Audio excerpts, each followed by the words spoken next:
Live from Studio 5 on Michigan Avenue, this is the NBC 5 News at 4:30.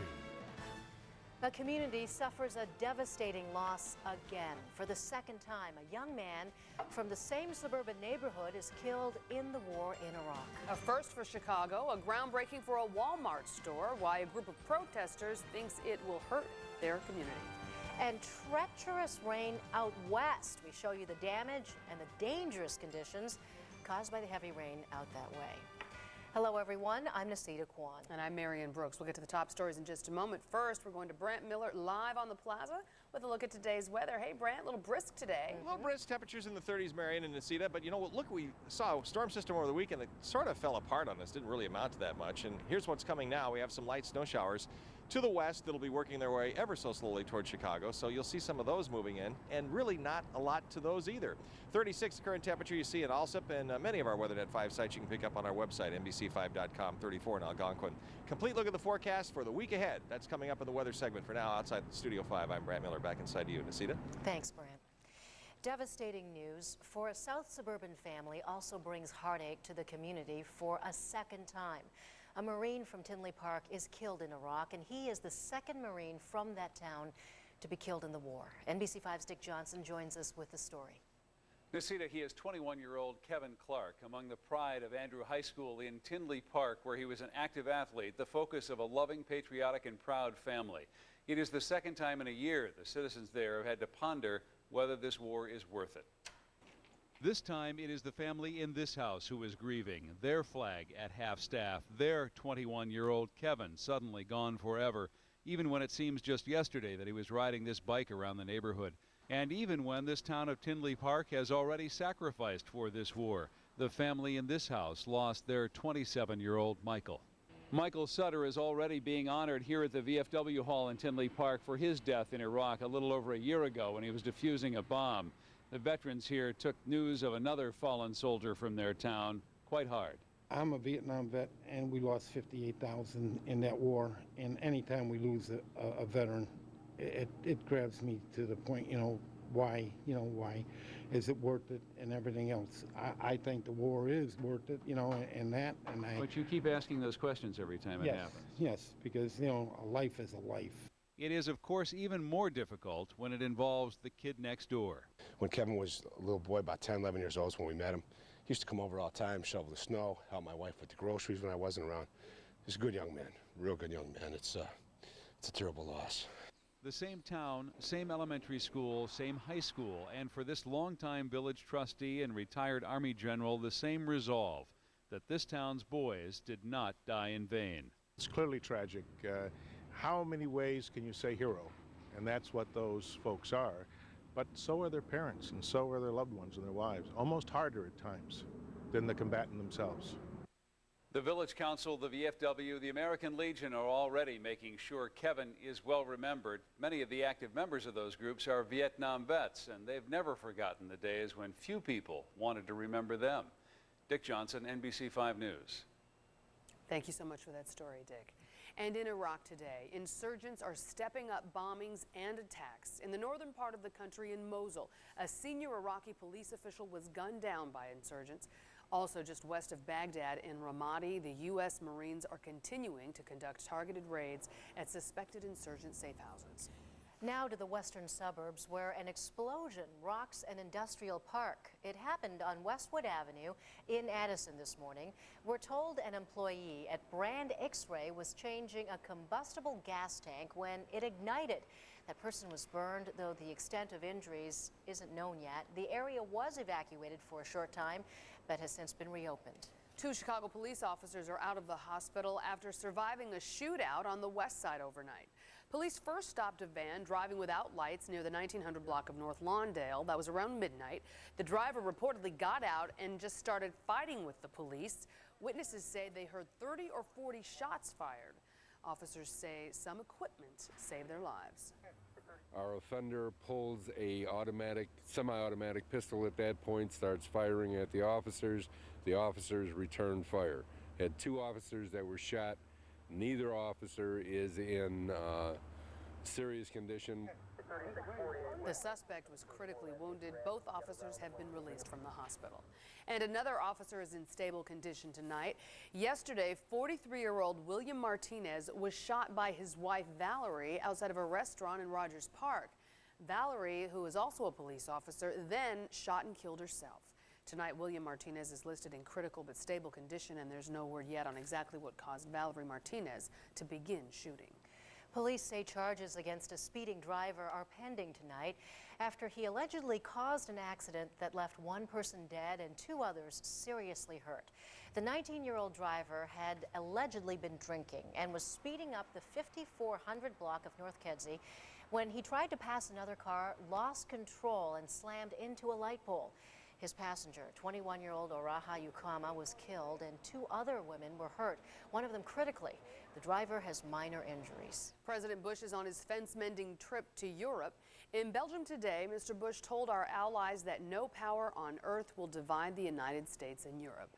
NBC's Steve Handelsman is live in the White House with more from the White House. Steve? Good afternoon. What did divide European nations like France and Germany and Russia from this White House was, of course, the difficult debate on Iraq. And here's the news. President Bush minimized that today by calling it, quote, a passing disagreement. Yeah, good meeting. George W. Bush is in Europe after 8 months away. Great to be back. And as crowds of demonstrators protested his visit to Belgium, the president swapped pleasantries with his #1 critic on Iraq, French President Chirac. I've really been looking forward to this moment. Who said America and France remain close.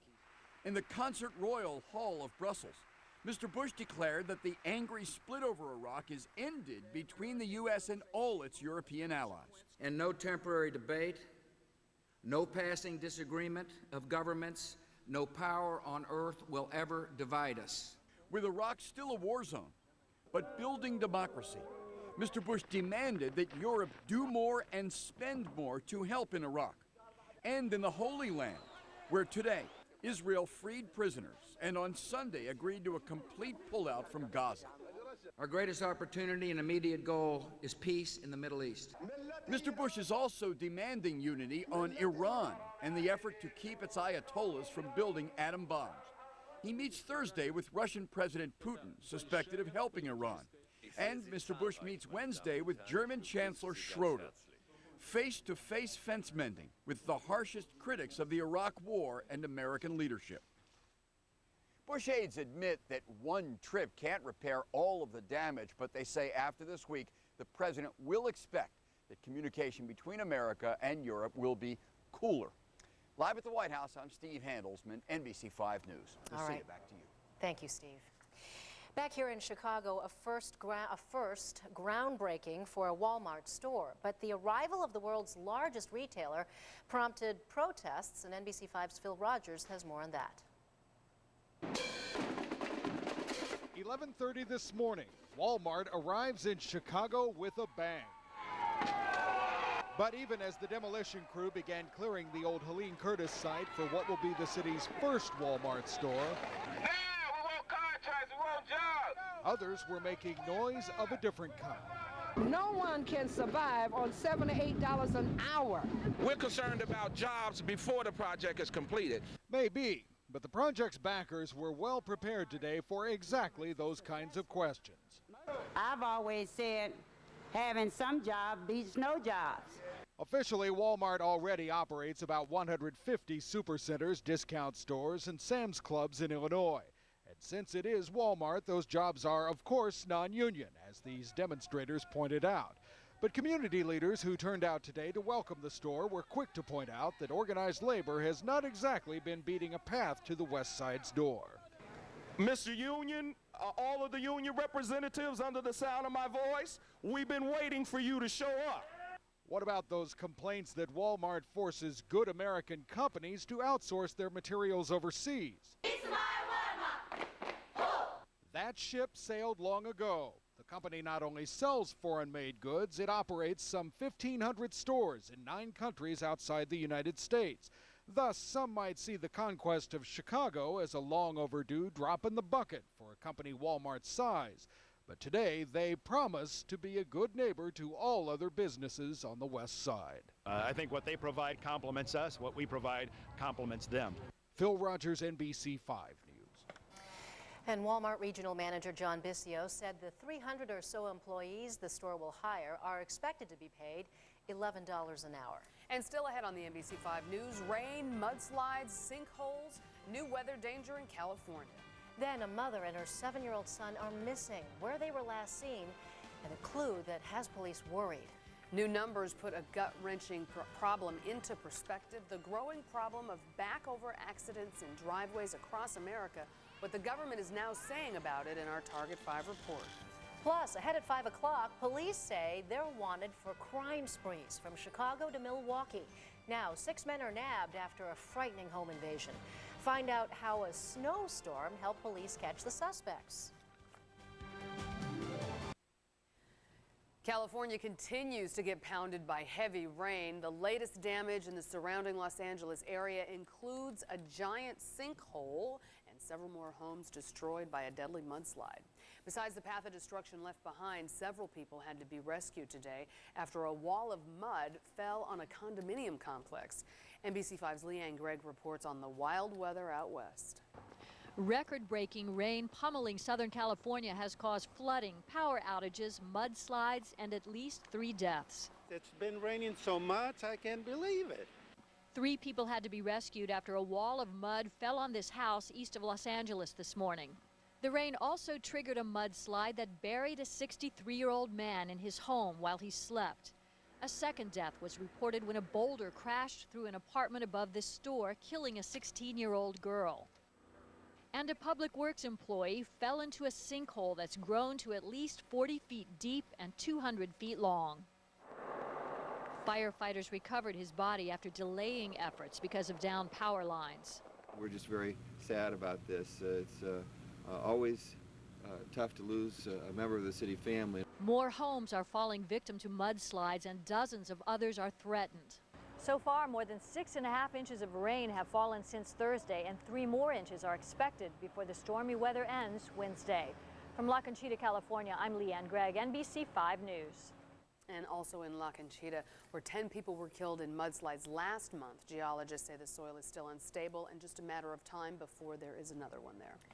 An Amber Alert has been issued for a missing pregnant woman and her 7-year-old son. 34-year-old Lisa Underwood and her son Jaden were last seen Friday in the Fort Worth, Texas area.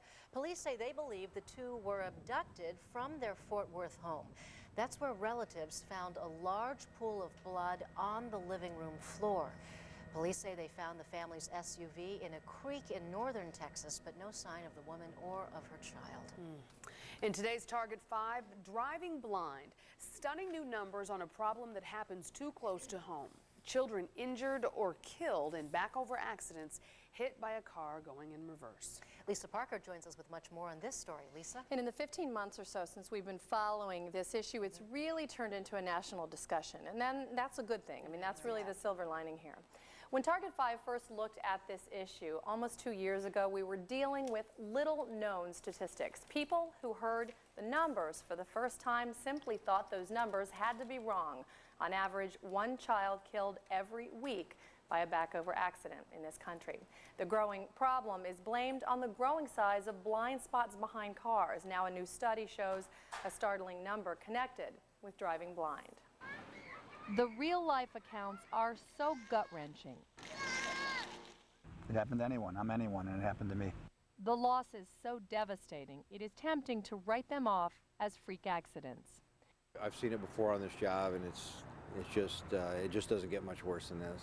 But the numbers attached to back-over accidents in driveways and parking lots across the country tell the dangerous story. In almost every case, the driver is a parent, the vehicle a large one, and the suspected culprit a blind spot. 5,000 pounds versus 30 pounds.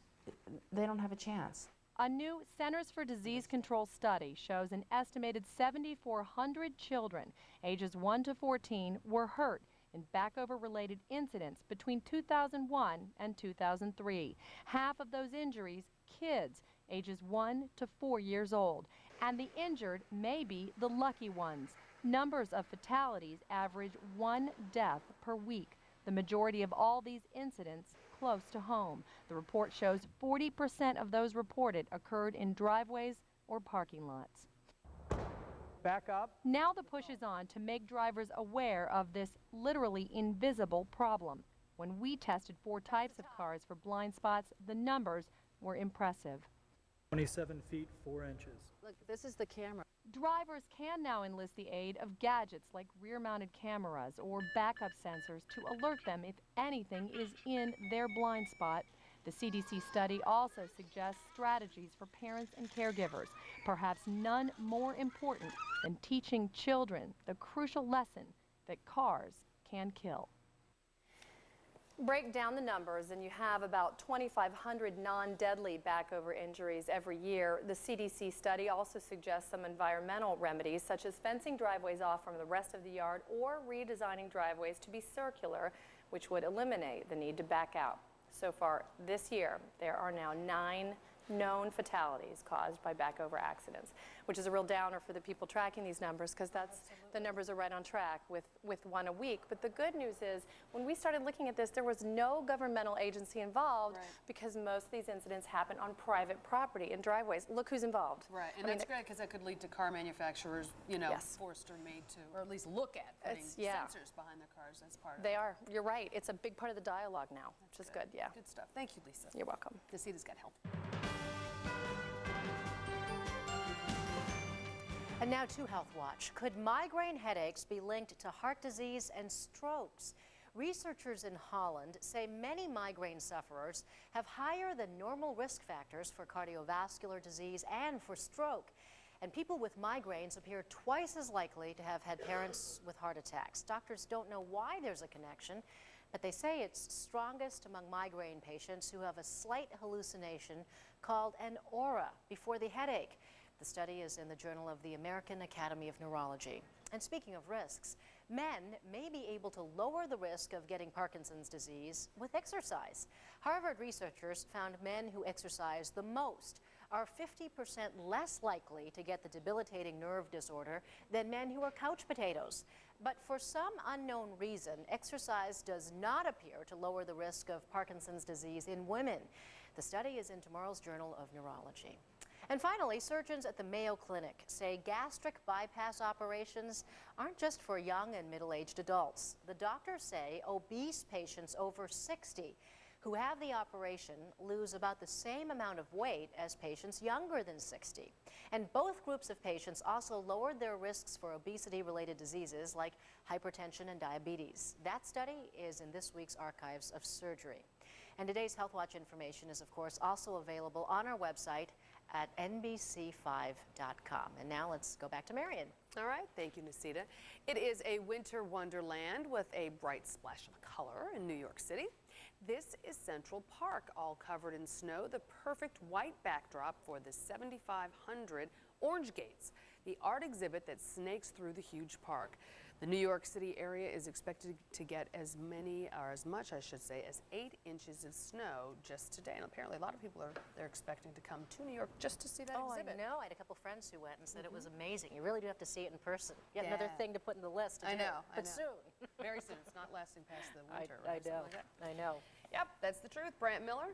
I can't imagine going to New York to see 8 inches of snow, so it has to be the exhibit. You know, here's what's happening in Chicago this afternoon. Pretty quiet afternoon. Here's a look at our pinpoint radar information. You see some spotty snow showers and some mixed precipitation to our west. That will get here tonight. Light snow showers, no big accumulation out of this. Look at the temperatures. 37. DeKalb at 33, a little cooler in the western suburbs, 38 degrees at Stagg Elementary School. Here's what we expect to have happen tomorrow. That's what the sky is going to look like. Cloudy skies with some light snow showers. And that's our story. Mostly cloudy conditions continue. There have been a few attempts at a break in the cloud cover this afternoon, but for the most part, the clouds are here to stay. And a chance of some light snow showers. No large accumulation with this system. I'll give you an idea what's happening here with the temperatures. 36 at O'Hare this hour, 37 in Springfield. Average temperature for this date should be in the middle 30s, so we're right about where we should be. Wind chill's relatively light. It makes it feel like it's 30 degrees with the winds out of the northwest. Here's our satellite radar composite. You see that storm system on the west coast. Let's pay attention to what's happening close to us. Cloud cover and that little snow system to our west, a weak little disturbance that's working its way toward us. You can see it here represented by the shades of green across Wisconsin, just nudging northeast Illinois as we get into Tuesday, tomorrow, and then Wednesday looks like sunshine, and off to the left-hand side of the screen, that's the next system that comes in here on Thursday with another chance for some light snow. Temperatures, nothing warm this week. Everything stays on the cold side. 26 the low temperature tonight. Tomorrow's high climbs to 34. It's warm almost everywhere else. Here's what to expect tonight. 26, mostly cloudy, a chance for some light snow showers. Same thing again tomorrow morning. Expect temperatures around 28, mostly cloudy, for a chance of light snow showers. You want to bet me a buck I don't say the same forecast for tomorrow afternoon? Here we go. Mostly cloudy, chance of light snow showers, and 34. More of the same old, same old. Here's the outlook for the next 5 days. Wednesday, sunshine, below average temperatures 32. Thursday, light snow develops again. Friday, some flurries around. At this point, that all-important Saturday forecast, temperatures around 31 degrees with partly cloudy to partly sunny skies. For now, it's not bad outside Studio 5 on Michigan Avenue. We'll update the forecast again coming up at 5 o'clock. Back inside of you, Mary and Nacita. All right, thank you, Brent. An average winter day. Not too bad. Still ahead, a scandal involving 2 zoo caretakers and one of the most famous gorillas in the world. And this is President's Day, and today our NBC5 Daily Herald web question asks, would you want your child to grow up to be president? We ask you to log on to NBC5.com with your vote. We'll have results at 6. A bizarre sexual discrimination suit out of California with a gorilla at the center. 2 workers claim they were fired because they refused to strip for a famous gorilla. The caretakers of Coco, the famous sign language speaking gorilla, are suing their former bosses, claiming they were asked to strip for the enjoyment of Coco. They reportedly never stripped and are now seeking more than $1 million in damages. A lawyer for the Gorilla Foundation denies these allegations. It doesn't seem like that would be part of your animal caretaking education. No, I can't imagine that it would be. Okay, well, we'll have to hear more about that. News stories next at 5, right, Don? Yes, Nacita and Mary. Good evening to you. Good evening, everyone. They're accused of a frightening home invasion, abduction, and robbery attempt. Now 6 men are in custody, but wait until you hear what led police to the suspects. Then an open letter to a mother who abandoned her newborn will tell you what an area priest wants her to do. Plus, an infamous curse turns into a tasty treat. You know what that's about. Find out how you can get your chance to eat a baseball that some say cost the Cubs a shot at the World Series. We want that baseball out of here for good. And it was a 12-year-old's bedroom, and it was ugly. We showed you the before pictures, and now you're going to see the after pictures. The story tonight in Art Norman, Chicago, all next at 5 o'clock. Live from Studio 5 on Michigan Avenue, this is the NBC 5 News at 5. Footprints in the Wisconsin snow may have helped police crack a crime spree that stretches from Chicago to Milwaukee. And tonight, police say the men behind the crimes are all from Chicago. Live from Studio 5, good evening. I'm Don Lemon. And I'm Marion Brooks. We thank you for joining us. Tonight, Kenosha police are trying to link a home invasion, abduction, and robbery attempt to more than half a dozen other crimes. And here with our top stories, NBC5's Darren Kramer. Darren? Don, Marion, tonight police up in Kenosha are holding 6 Chicago men who they say were caught right in the middle of a brutal plan to rob a check cashing store, and police say they may have done it before. It started here near a corner bar in Kenosha early Sunday morning.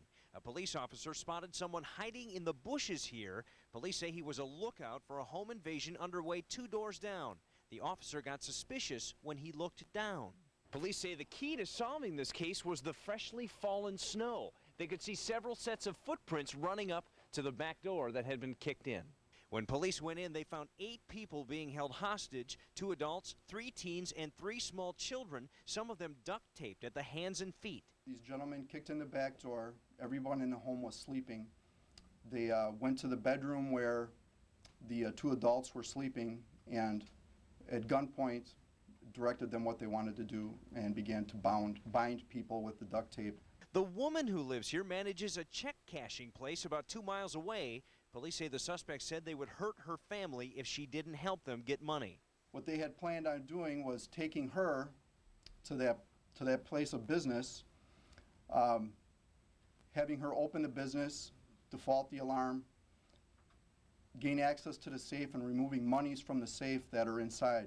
She was hysterical, and the entire family they were scared for obvious reasons. Police arrested 6 men they say are gang members from Chicago. Tonight they're trying to tie them to a half-dozen similar robberies between Chicago and Milwaukee. Tonight, Kenosha police say they're grateful for some good police work and a little help from Mother Nature. Snow was a key to this whole thing, the footprints, sure. All 6 men are facing a list of charges. Tonight, the police up in Kenosha are warning parents in that neighborhood to be careful. They're afraid the 6 may have dumped more guns somewhere in the snow while they tried to get away. And Donna Marion, they're worried that kids may find those guns, so they're warning parents to take a look around the yard and make sure everything is safe. That makes sense. Thank you, Darren. A Cook County Corrections officer is now on paid suspension after an ill-fated prank led to the death of a co-worker. Investigators say the officer shot 10-year department veteran Arlen McClendon to death early Saturday in Calumet City. McClendon was pretending to carjack a vehicle carrying the co-worker's wife and child. And the co-worker, following in another vehicle, opened fire on McClendon, thinking he was protecting his family. McClendon's funeral is scheduled for Friday. Tonight, a Chicago priest has a special message for the mother who abandoned her newborn at his church. It comes in a letter to the mother that he has published in the church bulletin. NBC5's Charlie Vajahusky joins us now with that story. Charlie? Marion, in the letter, Father Bob Perez tells the mother he's glad she chose his church to take care of her baby and that it's not too late to reclaim the baby.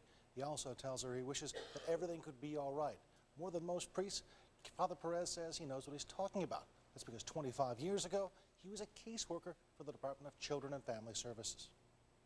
I have an idea of what parents go through and also what children go through. That, Father Bob Perez says, is why he felt compelled to reach out to the mother of the newborn left on his doorstep more than 2 weeks ago.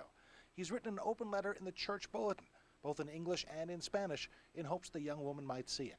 To let her know that that the baby was doing well, and to let her know also that it's not too late to take him back if she has second thoughts. Christened Michael Joseph after St. Michael's Catholic Church, the baby was found just inside the front doors before the noon mass. Apparently the mother had the wherewithal to, bring the child into church and into a warm spot, and knowing that, there'd be a lot of people around Sunday morning.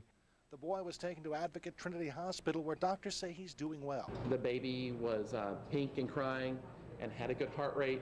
Already, both the church and the Department of Children and Family Services say they've had numerous offers to adopt the infant, but Father Perez says it's important that the mother and the child have a chance together. There's nothing more natural than a mother-child bond.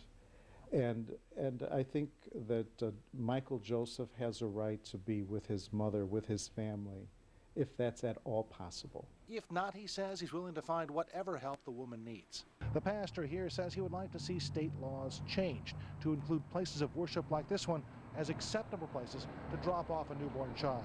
It's not just me. There are, this whole community at St. Michael's is trying to reach out to her and let her know that we stand ready to help her in any way we can. Although the Illinois Newborn Protection Act is set to expire in July of 2007, its renewal is almost certain. One bill passed the Illinois House last week, and it's scheduled for vote in the Senate on Wednesday. Marion? All right, thank you, Charlie. A new $3 million effort by the state of Illinois is designed to help more legal immigrants become U.S. citizens. The money will go to 48 private agencies to provide citizenship classes and legal aid as part of the New Americans Initiative. It will include television ads in Spanish, Polish, Chinese, and Korean, which promote the benefits of becoming a citizen. It includes freedom of having real choices and a real chance to make the lives we want for our families and for ourselves. The initiative will hold its first workshops Saturday in Chicago, Arlington Heights, Aurora, Joliet, Waukegan, and West Chicago.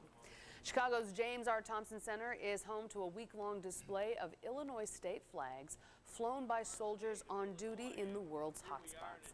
Lieutenant Governor Pat Quinn opened the exhibit to the public today. The flags were proudly flown in Iraq, Afghanistan, and Kosovo. Quinn says we sent Illinois soldiers state flags so they could have a piece of home while they served their country.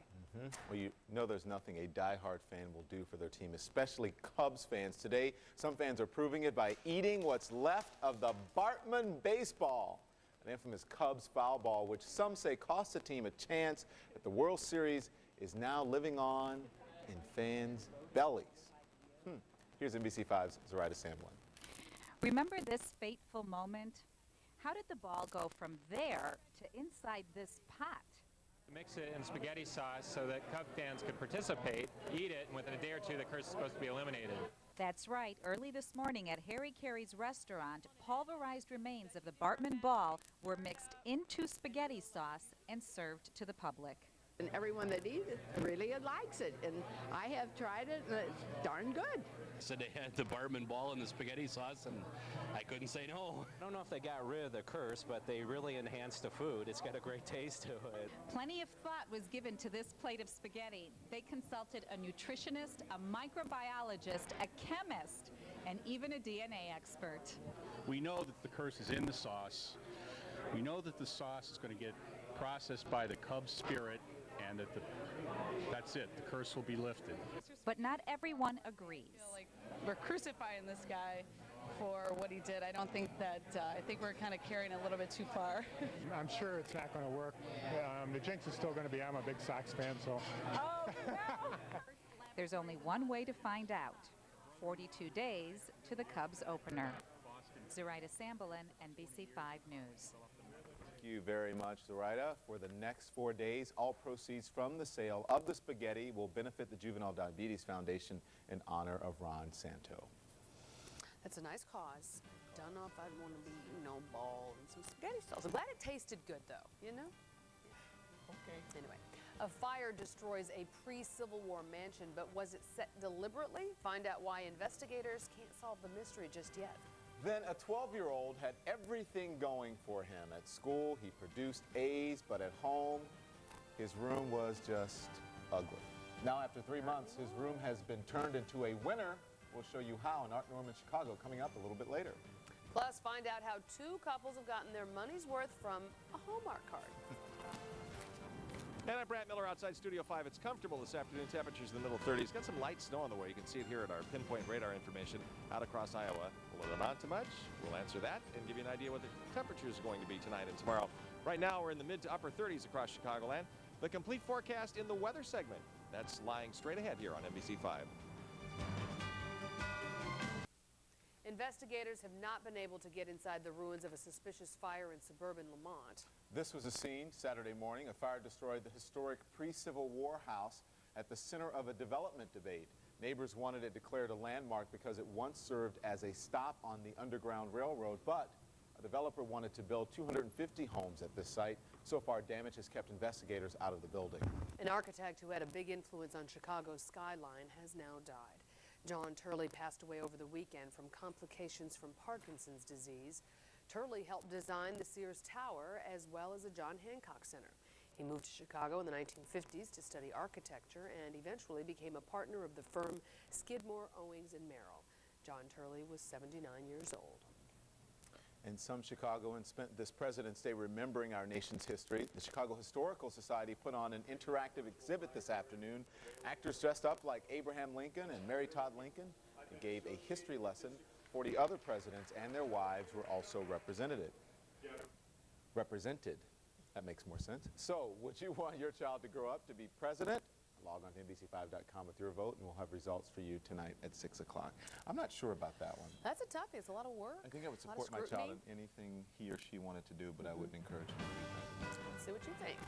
Well, they made a 12-year-old Southside Boys Day. Find out who turned his eyesore of a bedroom into a functional room. The before and after pictures that we've already kind of shown you a little bit in Art Norman, Chicago.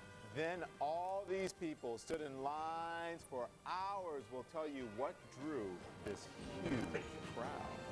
And here is a look at our tollway camera at I-90 and River Road Plaza. Whoa, that is a parking lot. If you'd like to receive tollway alerts specific to your routes, go to NBC5.com's traffic page and sign up. And here's tonight's travel times home as well.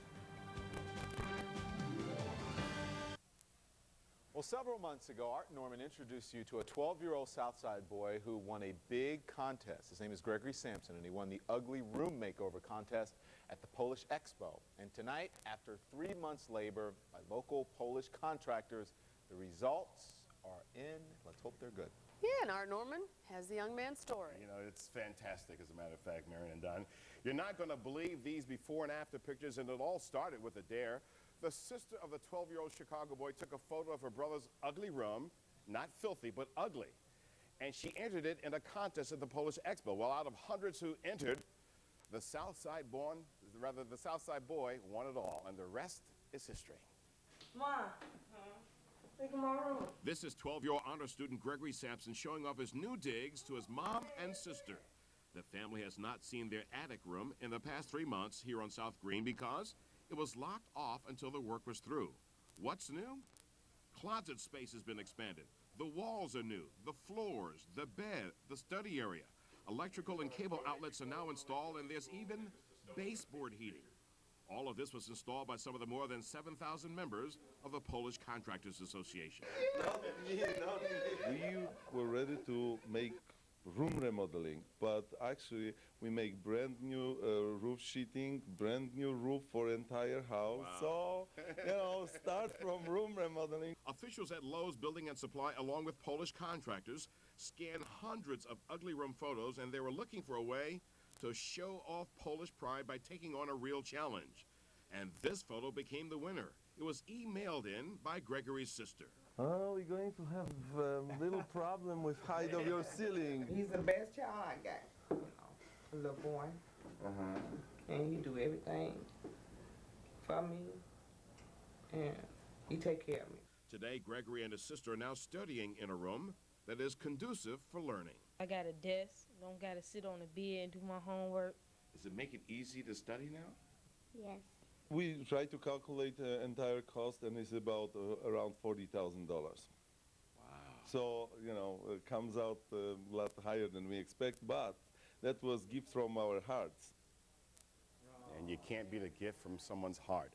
By the way, the Polish Contractors Association will once again be sponsoring an ugly room makeover contest. Again, this year, 2005, we'll have all the information about their website. This is it, the Polish Contractors website. We'll have much more about this website on our website.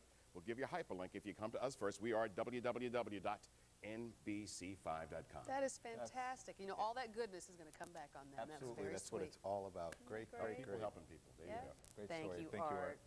Warms your heart. Well, scores of aspiring actors, musicians, and models answered an open casting call at the Kaleidoscope today. Comedian A.J. Jamal will be starring in a new Warner Brothers television series. Now, the series, called The New Life, is about two struggling college students who dream of starting their own record label and becoming superstars in the entertainment industry. And that's where all of this aspiring talent figures in. And we know we've got plenty of it right here in Chicago, so good luck to all of those folks. A.J. Jamal is really, really funny. He performs at the Urban League event a lot. Looking at that thing, it was a thing. Yeah, that was. I'm gonna live forever. Rain. Sing it, Don. Rain, no more rain, no more cold, Brad. You know, we're just lucky we wouldn't have to audition and dance for this kid. Whoa! Deep trouble. Let's show you what's happening across Chicagoland. First of all, with our radar information, you can see that we do have some light snow showers out across Iowa, and all of that works its way towards Chicago overnight tonight. This does not look like a big accumulating event.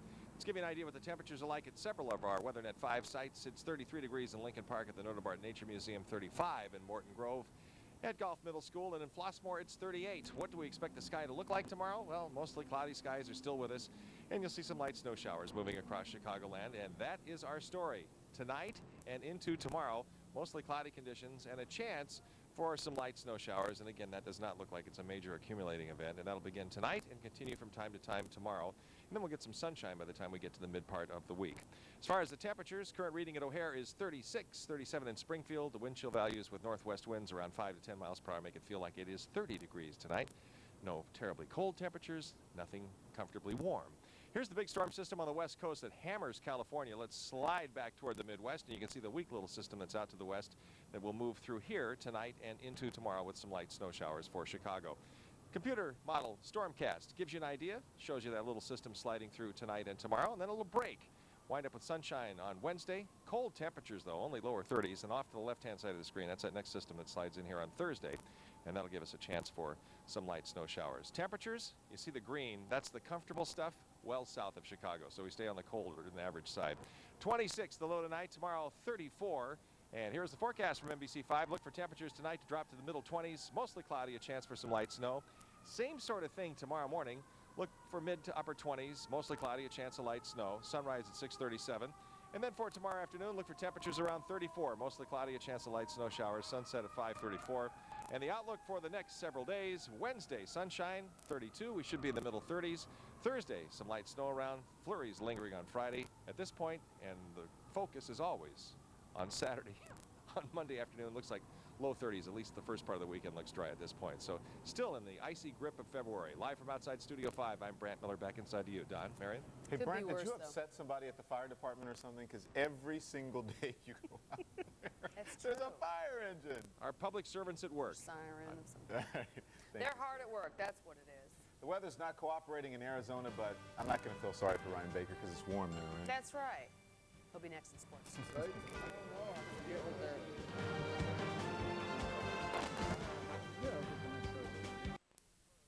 Oh, spring training. And the Cubs have a rather large hole to fill in right field. Guy score number 21. That is right. That guy. We keep saying we're not going to talk about him. We always do. Jeremy Burnitz is a 12-year Major League veteran and former All-Star. He probably won't feel any extra pressure trying to replace Sammy Sosa in right field. Let's go live to Mesa, Arizona. Bring in NBC5's Ryan Baker. Ryan, how you doing today? I'm doing great, Mark. And you know, if we didn't know before that Sammy Sosa was gone, we certainly do now. When Cubs position players reported to Mesa today, it was absolutely quiet, something we're not used to, certainly when Sammy Sosa was here. You mentioned Jeremy Burnitz. He did arrive with the position players. And number 3 is trying to help Cubs fans forget all about number 21. Good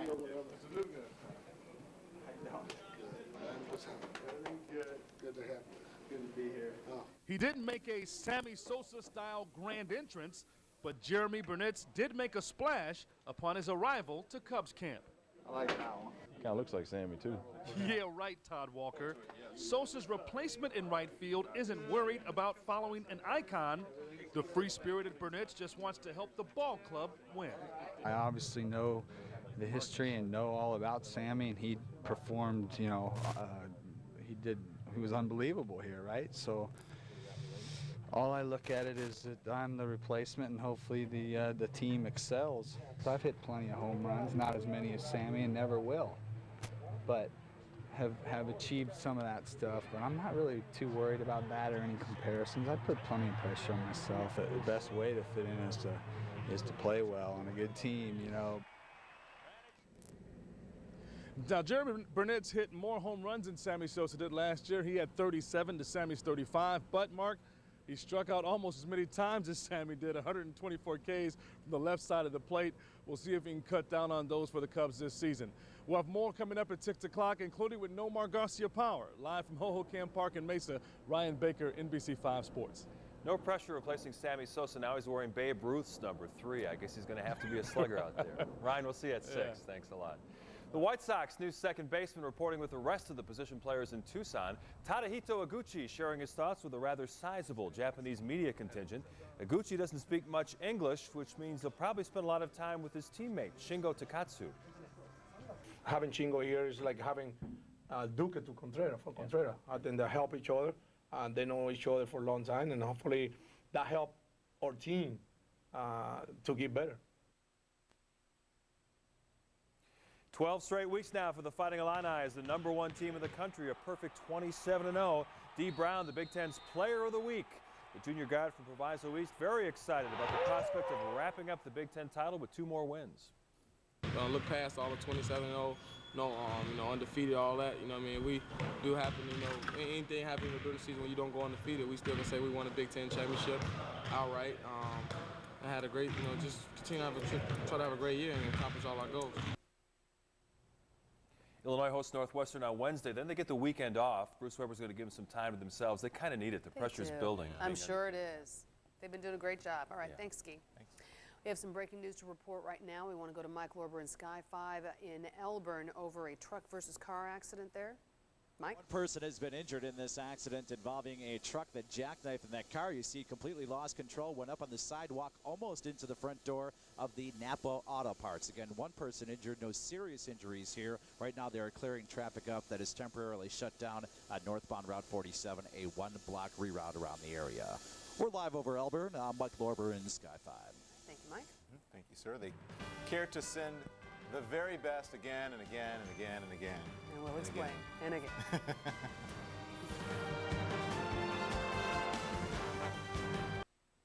Anniversary celebrations for a group of couples in Nebraska just wouldn't be the same without the same old greeting. And we do mean old, again and again and again. Mavis and Dick Davey of Hastings, Nebraska recently celebrated their 15th wedding anniversary, and they got what they always do from their longtime friends, an anniversary card, the same one the two couples have been exchanging back and forth for 2 decades. It's the same tradition. Majit, would you say Majit? Margit and Clark Haberman of Lincoln, Nebraska started with their longtime friends 10 years ago. Aw, that's very sweet. Yes. Good night.